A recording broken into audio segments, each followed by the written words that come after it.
Dimanche 15 février 2026, sixième dimanche du temps ordinaire.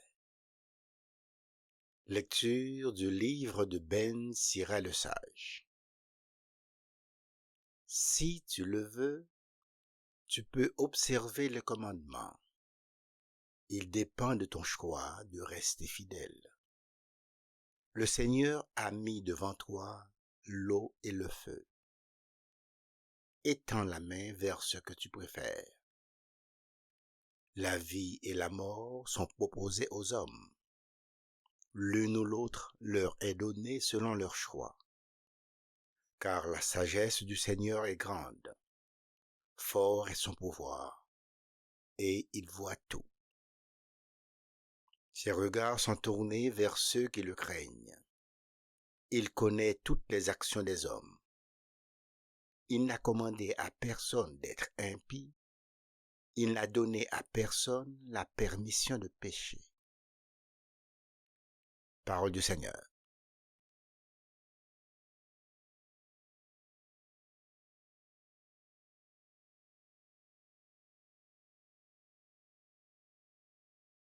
Heureux ceux qui marchent suivant la loi du Seigneur. Heureux les hommes intègres dans leur voie qui marchent suivant la loi du Seigneur. Heureux ceux qui gardent ses exigences, ils le cherchent de tout cœur. Heureux ceux qui marchent suivant la loi du Seigneur.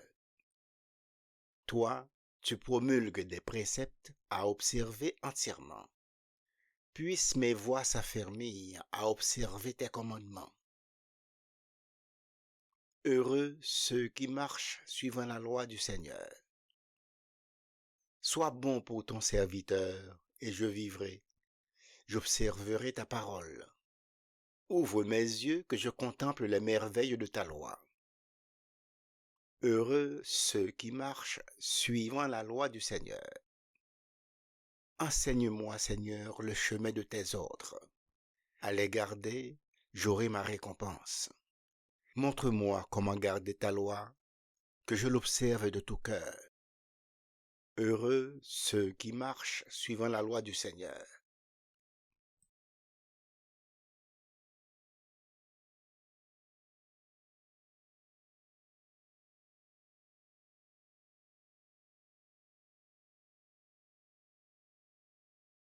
Lecture de la première lettre de Saint Paul apôtre aux Corinthiens.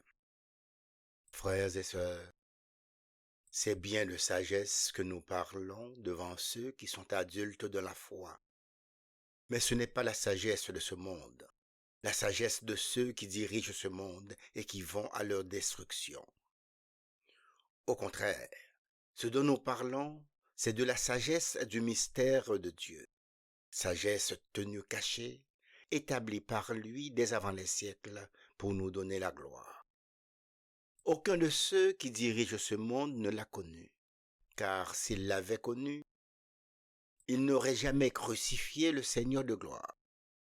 Mais ce que nous proclamons, c'est, comme dit l'Écriture, ce que l'œil n'a pas vu, ce que l'oreille n'a pas entendu, ce qui n'est pas venu à l'esprit de l'homme, ce que Dieu a préparé pour ceux dont il est aimé.